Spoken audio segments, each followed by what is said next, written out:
और नवनिधि में एक निधि बड़ी प्रबल होती है महाराज। आप लोगों ने कथा में सुना होगा, हमने पहले वर्णन किया है। नवनिधि में एक निधि बड़ी प्रबल होती है जिसको कहते हैं नील निधि। कौन सी निधि है? नील निधि। महाराज दुनिया के लोग भगवान से कहते हैं भगवान हमको अष्ट सिद्धि नवनिधि दे दो। हम कहते हैं कि नवनिधि की जगह अगर आपने केवल नील निधि का मतलब होता है विश्वनाथ जी को, शंकर जी को, भोलेनाथ जी को, शंभुनाथ जी को अगर सावन के महीने में सोमवार पड़ जाए, श्रावण के महीने का सोमवार पड़े और श्रावण के महीने के सोमवार के दिन, सावन के महीने के सोमवार के दिन अगर नाग पंचमी पड़ जाती है और भगवान शंकर को एक कमल आता है श्वेत, एक कमल आता है नीला, गुलाबी सा, हल्का सा नील वर्ण का, एक कमल हल्का सा नीला जैसा गुलाबी सा दिखता है। वो कमल यदि शिव जी को मात्र एक समर्पित कर दिया जाए, सावन के महीने के सोमवार को पड़ने वाली नाग पंचमी के दिन अगर वो नील निधि के नाम से, हे भोले बाबा आपके जीवन की सारी जितनी निधियां हैं वो नील निधि में समाहित है, और उस नील निधि के भाव से मैं ये कमल दल आपको दे रहा हूं और बाबा को समर्पित कर कर वो कमल दल भगवान शंकर के मंदिर से लेकर आ जाओ। जिंदगी में कभी भूखे नहीं रहना पड़ेगा, सारी निधियां तुम्हारे पास में होगी, सारी सिद्धियां तुम्हारे पास में। वो नील निधि 33 वर्ष में बाबा जी, 33 वर्ष में 6 बार सावन के सोमवार को नागपंचमी पड़ी है। 33 वर्ष। एक पड़ी थी 96 में, एक पड़ी थी 99 में, एक पड़ी थी 2012 में, एक पड़ी थी 2019 में, एक पड़ी थी 2023 में, और अब इस वर्ष भी 2026 में सावन के सोमवार को 17 तारीख को बाबा की ये शिवरात्रि फिर पड़ रही है, वापिस नागपंचमी पड़ रही है, वापिस नागपंचमी पड़ रही। सावन के सोमवार पर पड़ने वाली नाग पंचमी को निधि पंचमी कहा जाता है, नील निधि पंचमी। भले वो नाग पंचमी है पर वो इतनी निधि दे देती है। क्यों कहते हैं महाराज? आपने देखा होगा चंद्र ग्रहण, सूर्य ग्रहण होते हैं तो लोग शंकर जी के मंदिर में बैठकर तप करते थे, अघोरी तप करते थे, साधना तप करते थे।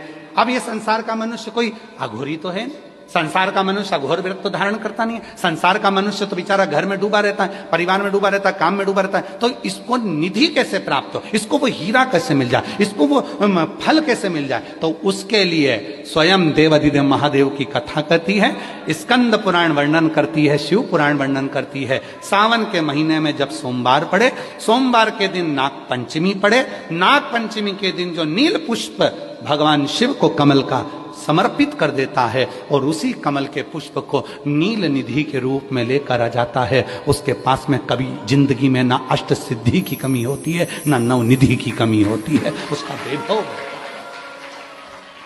वैभव जितने संसार के लोग कर्जे में हैं, भले तुम्हारा बैंक का कर्जा हो, लोन का कर्जा हो, चाहे तुमने दुनिया में कहीं से भी कर्जा ले रखा हो, एक बार अभी 17 अगस्त को पड़ेगी, सोमवार को नाग पंचमी, 17 अगस्त। 33 वर्ष में ये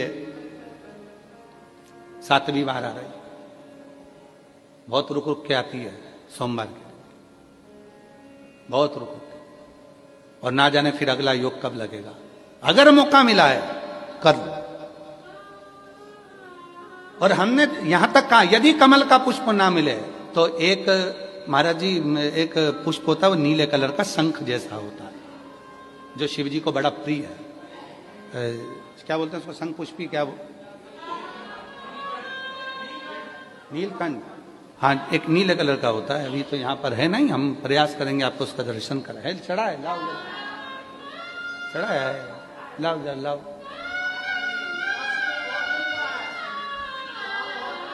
अच्छा यहाँ मिलता है,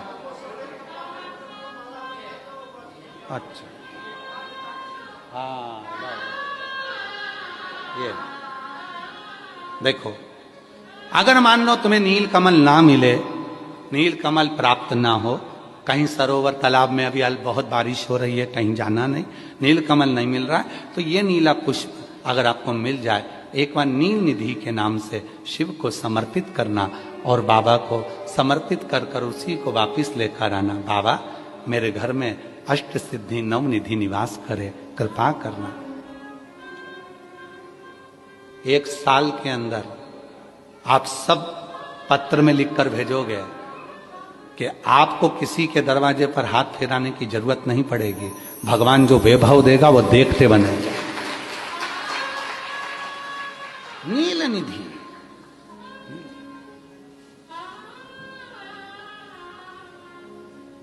कौन सा दिन है बोलो जरा?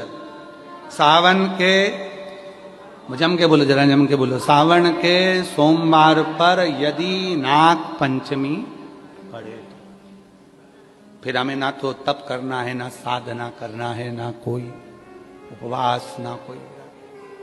और एक और चीज बड़ी सुंदर लिखी है महाराज, नील निधि, ध्यान दीजिएगा।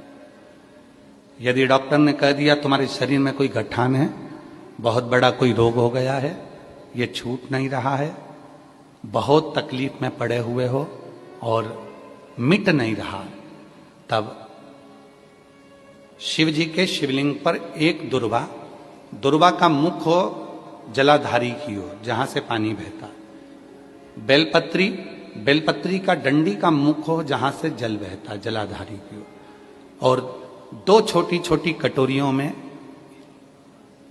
यदि सावन महीने के सोमवार की नाग पंचमी पर अगर दूध चढ़ाया जाता है और उसको दूध चढ़ी हुई बेलपत्री और दुर्वा दोनों को लेकर आया जाता है, दुर्वा सुबह के समय द्वितीय दिवस में, जिस दिन चढ़ाओगे उस दिन नहीं, द्वितीय दिवस में उसको सुबह सुबह चबाकर खा लीजिए, और बेलपत्री को जिस कक्ष में आप सोते हैं उस कक्ष में उसको रख लीजिए, कहीं पर भी, हमेशा के लिए।